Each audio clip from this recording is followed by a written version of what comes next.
Hey everyone, it's Ben Hardy here, and in today's going to be reviewing the all-new Chevy Silverado ZR2 Duramax. Before we get in this video, I want to give a huge shout out and thank you to the Jerry Steiner Chevy here in Salt Lake City, Utah for giving me some time with this truck. I'm going to include a link to their website in the description down below so you can check out what they have currently. And then on a side note, if you want to save time and money the next time you purchase a car, link to my car buying guide in the description down below. Let's get into it.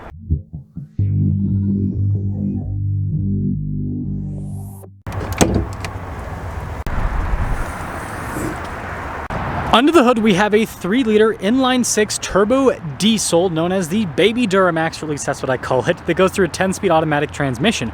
Fuel economy is 20 around town and then 22 on the highway, with power outputs being 305 horsepower and then 495 pound-feet of torque. Now, before we move forward with this review, I do want to mention if you want to see more videos just like this, then I recommend you subscribe because I post content every single day. So starting with the hood, notice how you've got this blacked out piece here in the center and it is raised, and if you look really close, you got a blacked out Duramax badge on it. Got the new Silverado's headlight design, which I think looks really sharp, and I love the contrast between the white and the blacked out elements on this one. Notice the ZR2 badge also blacked out. Got the red and the Chevy flow tie. Same thing on the tow hooks there, and then we do have skid plate protection, and then we also have fog lights. And putting it all together, the front end of the ZR2 just looks so aggressive. Now around the side here, we've got 33s wrapped around 18-inch wheels. If you're running, it's 275, 70, 18 in the front and in the rear. And notice with the wheel design, you got the silver there mixed with the blacked out elements, and then really aggressive all-terrain tires here. Pretty chonky looking fender flare there. Notice ZR2 on the side, and you can see the mirror cap blacked out. Same thing with the door handles. Now the ZR2 does have multi-matic shocks in the rear. You can see leaf springs as well. And when we put it all together with the side profile, you guys can see it has a really cool stance front to rear. Now taking a look at the key fob, we have our lock and unlock function, remote start, we got the tailgate drop down, and the Chevy bow tie there in the back. And popping into said back, you guys can see we've got protection here on the tailgate itself, and we've got spray and liner as well, LED bed lights, and then we have a full power outlet down below. So really practical from a truck perspective, and when you're all done, just press that button right there and the tailgate will raise back up. Really cool looking taillights here, ZR2 there at the bottom, then you guys can see Chevrolet and Silverado. And we do have parking sensors here on the bumper, and then you guys can see we got bumper steps as well.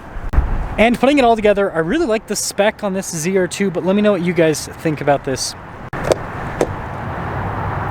Now taking a look at the door panel in the rear, you guys can see we've got the contrast with the dark gray and the lighter gray. This is supposed to be easier to clean and also not show as much dust and that kind of stuff. Anyways, look at the neon stitching throughout. And that theme continues on to the seats, and that's why the perforations, by the way, are so small so stuff doesn't get stuck in them. But notice the behind the seat storage, and then also you got the same design down below. We do have under seat storage as well, and then a flat loading floor up front. Legroom here in the back's really good. We got a little storage pocket, we've got some cup holders, heated seats in the back, we also have USBs, and we have some vents in the back, and then headroom. It's good. Now taking a look at the front door panel, you guys can see again with that trim here, and then look at the gray trim there, and then we've got some nice stitching down below. All of our window controls right here. Notice the front two are automatic. Got your power folding mirror function, memory seats, blind spot ring with the mirrors, and then speaker for the Bose sound system. And payload capacity with this is an impressive 1,504 pounds. I don't know where I got the 7 from. Towing capacity is 8,700. And then you got the same gray trim here on the front seat, and notice the cool design here down the center. Power adjustments on the side, ZR2 there as well. And then you got our parking brake here with our heads-up display control, and then our drive mode select with our tow haul mode. And then notice we got our drive line select, so you got 4-wheel auto, 4-wheel high, your 2-wheel high, and then 4-wheel low, and then your light controls right here. And then the steering wheel is power adjustable.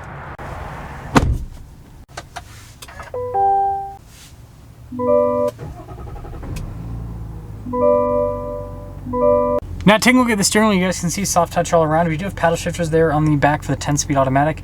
Radio controls as well. We got controls for the center stack and voice command controls. And then you got your cruise control here with your heated steering wheel button, and then your regular stocks here on the back, or stock rather, there's not another one.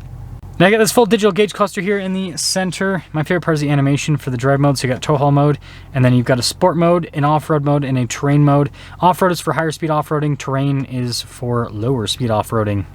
Nice soft touch trim here on the dash. Also heads up display, which shows a bunch of cool information. I don't know if it's gonna pop up on camera very well. Kind of. Pretty cool there. But yeah, I really like the trim here on the dash, and then also the glove box. I think that's pretty cool. And yeah, we got a double glove box set up here. So Another nice part of it. Now in reverse, we do have a backup camera with trajectory lines that turn with the steering wheel. Resolution with this is great. Definitely the best camera system here in a pickup truck right now. I mean, Toyota's is pretty close, but this one's really good. Anyways, as for the rest of the infotainment system, shortcut bar on the side, got the main screen. Do have Apple CarPlay and Android Auto, and then you've got the little side part there as well. And then you've got some analog controls for the infotainment screen down below. We also have our lane departure here, parking sensors, auto stop start, tailgate drop down and raise, hazard lights, stability control, hill descent control, and then our front and rear locking differentials. Trailer brake controls down below, dual zone climate controls, heated and ventilated seats come with this truck. And you've got some storage here, shifter there for the 10-speed automatic. And I like the trim on the top of the center console. Good storage space, got a wireless phone charging pad, all of that. And then this one also has a camera rear view mirror and then a power sliding rear window. No sunroof with this particular one. So 2024 1500 ZR2, and you guys can see base MSRP 69,900. The Duramax doesn't show up as an option. Oh, right there. So I guess that it's the same cost as the 6.2, perhaps. At least that's what it seems like. Let me know if I'm wrong. Anyway, 74,400 bucks is the total MSRP on this one, which quite a bit less than a Raptor. Let's see how it drives.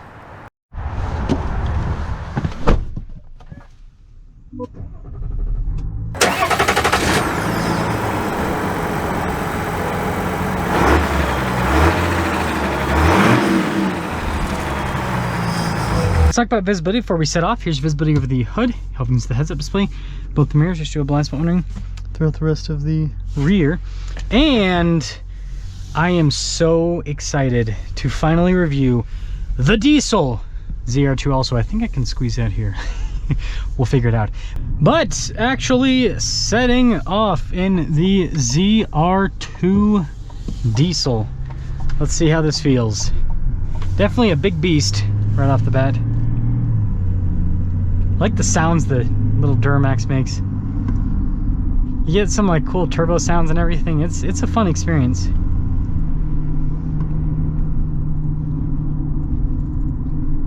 Yeah, ride quality's really good.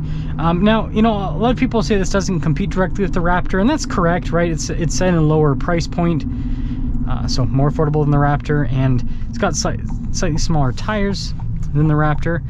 But what I will say is the Multimatic shocks are really good at absorption. They're, you know, it helps out. They help out quite a bit with smoothing things out. That auto stop start was pretty seamless for a diesel. Yeah, you wouldn't think that auto stop start would work very well for a diesel, but it seemed pretty dang seamless to me. Yeah, the torque is so good. Yeah, that's one of the coolest things about the Duramax is it's all about torque. And it still has all the good ZR2 stuff, like, again, damping's really good. And let's see what the, let's go back to truck information, see what the tire pressure is at with this. Okay, so that's about right, where it should be. Yeah, it drives well. And I've already seen people put like 35s on these ZR2s, which, yeah, it can definitely easily handle 35s. And this diesel would I mean, it would not struggle with 35s whatsoever. Might be a little bit sluggish on, you know, passing on the highway, but diesels have never been about passing power. People are gonna be like, Ben, Ford Power Stroke. Okay, touche on that one. We will get our acceleration here with the baby Duramax and see if it can handle these 33s.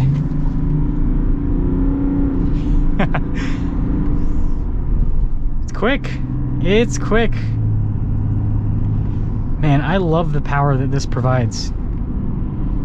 RIP Raptor, RIP TRX. No, I was kidding. I mean, again, different trucks, different segments, but here's the deal. The TRX is going away, and apparently they might put the Hurricane in the TRX, and so then it's gonna be a TRX that none of us want. Sorry, had to say it.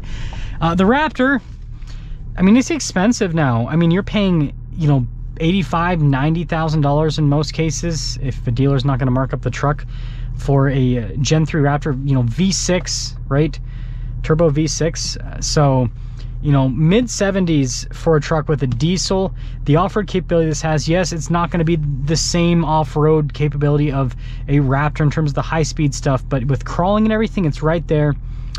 And do I need to say it again? Diesel. Like, it's got a diesel. This is such a cool truck, and I think a lot of people are going to realize that they'd rather have this than a Raptor, because this has more truck capability than a Raptor, more payload capacity. Towing capacity is not much more, but it's still more than a Raptor. So let me know what you guys think about the diesel ZR2, but I think this might be hands down the best pickup truck to buy, because it can do pickup truck stuff, it can do off-roading, it looks cool, and it's got a diesel.